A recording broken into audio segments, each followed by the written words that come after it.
Talk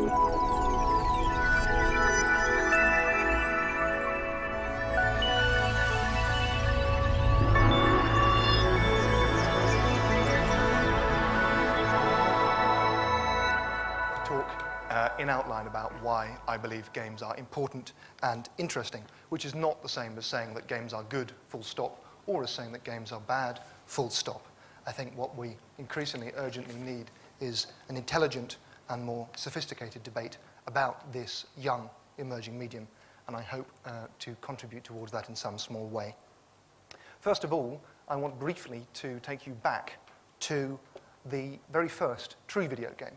Perhaps not the very first electronic game as such, but in 1961 at MIT, a bunch of people came up with what was the first true video game, a game called Space War.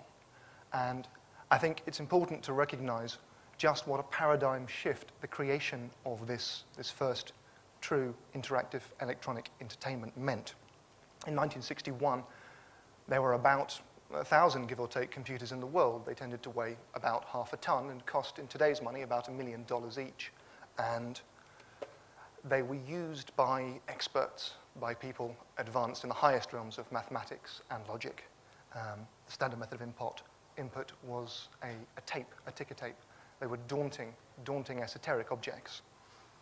And a group of people, led by a man called Stephen Slug Russell, a group of students who were supposed to be studying other things, reckoned that this incredibly powerful machine should really have something rather more interesting done with it. And inspired by science fiction, among other things, they came up with three criteria for what they called the ultimate program. This ultimate computer program should demonstrate as many of the computer's resources as possible and tax those resources to the limit. It should be interesting, which means that every run should be different. And most importantly of all, it should involve the onlooker in a pleasurable and active way. What they had intuited was that the future of computing lay not in the calculational prowess of more and more powerful thinking boxes, but in the rather more uncertain and intriguing field of human-machine interactions. Russell and his friends had worked out that just about the most interesting thing it was possible to do with a machine was make it play a game. And the game they came up with was called Space War. And long before the invention of such a thing as a mouse, it offered its users the first interactive objects they could move around a screen. It required no expert knowledge or training. You could walk in and pick it up and suddenly experience computing as it had never been experienced before, something intuitive, something exciting, something universal. And this game, within a year, was being hard-coded into every model of this computer built. It was being used to teach people. It was a wildfire revolution. So, fast forward 50 years and $50 billion later, and we have the world's most valuable purchased medium and the world's fastest growing one. And that is the field of computer games, which grew out of this. And briefly here, I want to set out, I think, three fields which illustrate why games are not only a big business, which is a fairly obvious statement, but also a serious and an interesting one. And these three areas are, first, what I call the universal force of play. Second, the function of games as a technology driver. And third, and perhaps most importantly, the power of virtuality. So starting with the universal force of play, it's fairly obvious that play is something deeply rooted and universal in evolutionary terms. Today, as people grow into adulthood, it's becoming increasingly obvious that they are not setting aside their consoles and their phones and their electronic toys. Instead, play in the form of, above all, electronic games is colonizing every new media platform out there with a really remarkable ferocity. The most profitable sector on the iPhone is games. Apart from talking to each other and looking up news, games are the biggest single thing done on the internet. People spend increasingly in the under 18 bracket more time playing games than even watching television.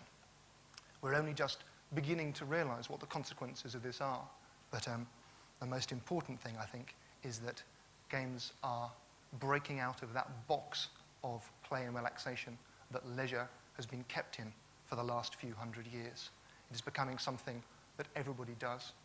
They can do during the day, they can do while they're sitting on a train, they can do in order to socialize, and that overlaps with the ways that we communicate and with the ways that we conduct business and indeed think about and express ourselves as individuals. And this is, of course, extremely double-edged. Games are enormously compelling. The size of the industry testifies to this. And this is a huge challenge. It has its positives and its negatives. It's something we must learn to control. But this power of play is something that we cannot change. It won't be that long before we have a prime minister who cannot remember a time before there were computer games. We talk about digital natives, but these are also gamer natives. And that's why it is so urgent to have a debate about the consequences of this medium being everywhere now, before we lose our memories of what it was ever like before. The second thing I wanted to talk about was games as drivers of technology and interfaces. And this heads in a direct line back to that first game, and someone suddenly worked out that a computer didn't have to be numbers and expertise. It could be something intuitive, something that you simply grasped and used. To say the least of it, it's a rather curious situation that the billion-odd computers in the world are largely controlled by what effectively is a typewriter attached to a wire. It's not an interface that has great subtlety, and it's one that games, more than any other field, are challenging. If you think about the huge success in the last few years of Nintendo's Wii console, it has made universally accessible the idea of interacting with a highly complex machine and highly complex machine environments simply by waving your hands around in the air. For people who are less experienced with computers, for people who are old, for people who are disabled, for people who are young, for people who are learning, or for people for whom the barrier of type and the kind of knotty conventions that govern even what appears to be the most basic normal software, this whole set of attitudes, practice embodied in games, really is something revolutionary. And something like the Wii controller for Nintendo is just the beginning. Even looking ahead to this year, Microsoft is promising to release by the end of this year what it calls Project Natal for its Xbox 360 console. This will cost around $100 and will be a motion-sensitive and motion-tracking camera that promises to be able to measure the movements of 4 people standing in front of it by plotting a dynamic map of their bodies as they move apart and in front of each other. It's something that can recognize faces and sounds and literally put you on the screen. Still more amazingly, to my mind, you can buy at the moment something called a NeuroSky device, a gaming device, which you attach to your head and which with dry sensors measures your concentration as you look at objects and simply uses the power of your mind, if you like, to move, well, in the first example, move a ball up and down in a tower. Games are driving this technology, just as, over the last half century, it has been games, perhaps above all, that have driven the explosions we take for granted in graphics, in sound, in networking technologies, in storage media, and in the mechanisms that bind these together. Games test a machine to the limits, but they also push forward the limits of our ability to use machines. Finally, is perhaps the most interesting sector for me and the one I'd like to spend most time on, and that is the power of virtuality. And this, again, is a subject of enormous atavistic human fears, the idea of other virtual, unreal worlds in which people are increasingly investing enormous amounts of money, time, attention, energy, and emotion. The crucial point here, I think, is that while the worlds are unreal, the people are not. These are real people in virtual environments. And what this means is that, really for the first time in our history, we have the opportunity to do 2 things.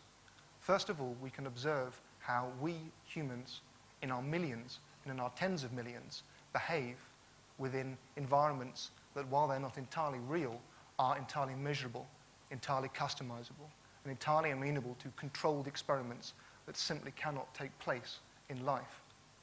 And secondly, and related to this, we can look at how we behave within these virtual arenas, and from these, learn lessons about what the most effective ways of behaving, acting, and thinking are in a world that increasingly has a virtual component for all of us, in a world where we are always hooked up to digital media.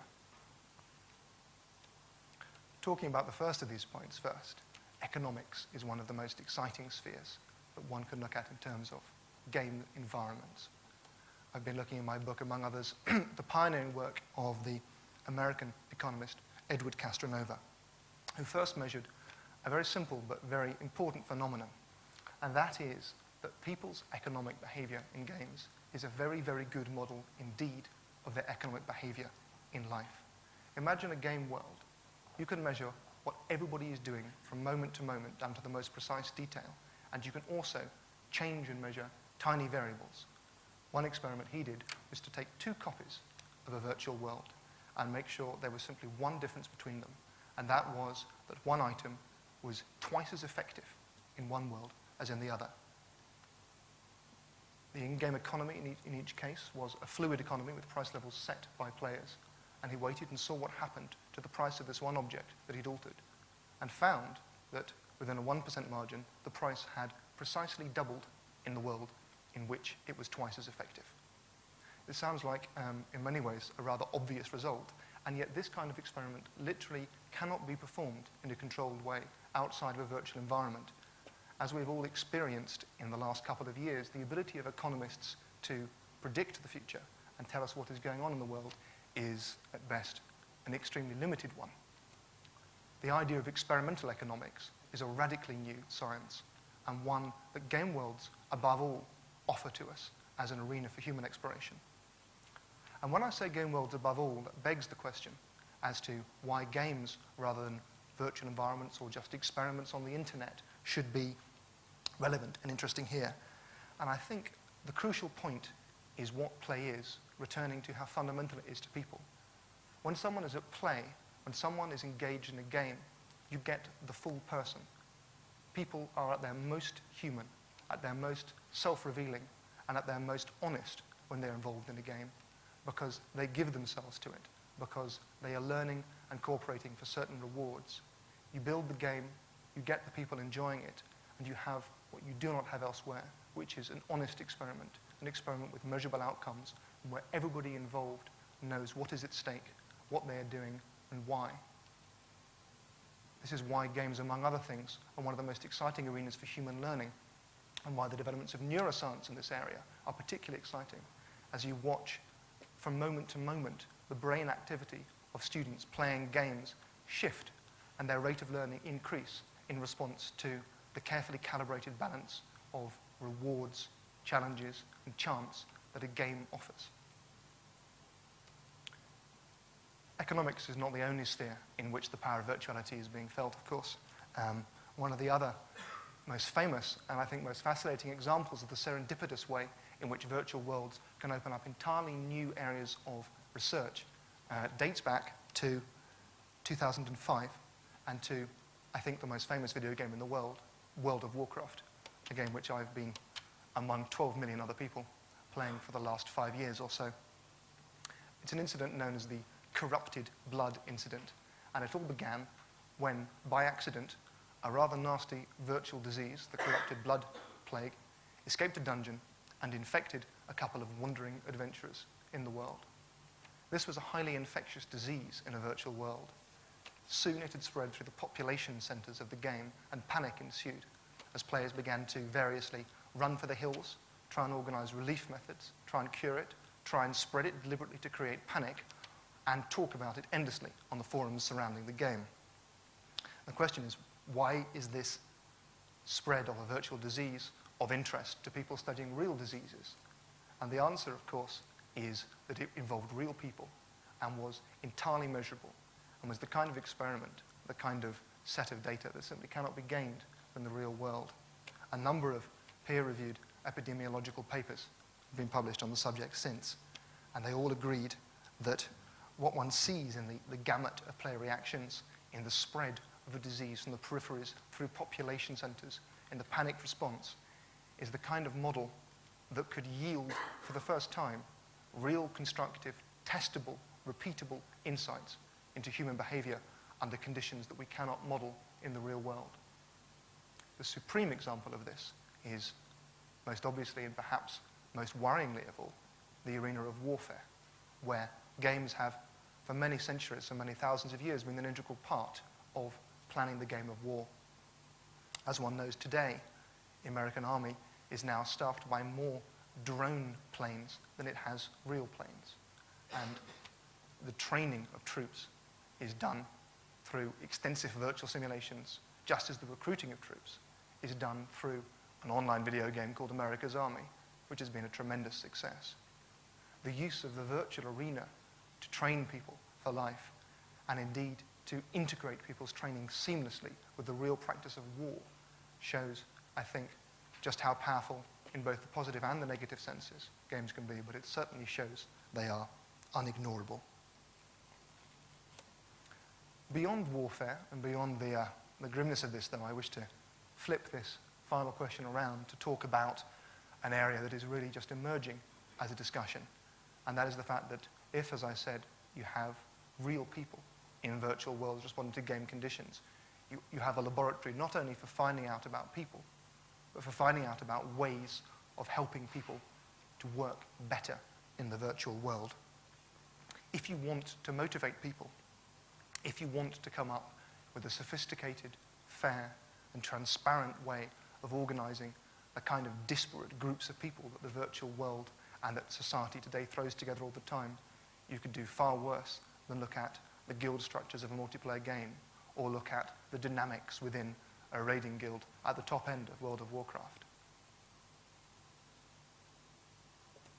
In many ways, I think, when we are looking at games like this, as we have been for the last 5, 10, 20 years, we are, of course, looking at an enormously popular medium, and one that has all the potentials for pandering and for lowest common denominator entertainment and for titillation that comes with this territory. But we're also looking at a window to the world's future, both in terms of the demographic of the people who play it, but also in terms of the predictive power of the kind of behavior we see within games, the kind of systems that emerge within these intense virtual environments are a model of how people work, play, and coordinate their efforts together, and of how they seek to solve the problems that a highly pressurized digital environment throws up. If one looks at raiding guilds within World of Warcraft, the immensely sophisticated ways in which the division of the spoils that people have voluntarily contributed towards with their efforts, the way that these spoils are divided is an intensely complicated mathematical system often, and one that is transparent and self-enforcing and has enormous applicability beyond the realms of a game. And I think we see this pattern repeated. I think I just about had my 20 minutes, so I would like to wrap up with that thought, really, that with the games we do have this window to the world's future, and I think we have a responsibility to look through it with clear eyes while the past is still also with us, and we can have a proper debate about what there is to gain, what we possibly stand to lose, and what the best lessons we can learn are. Thank you.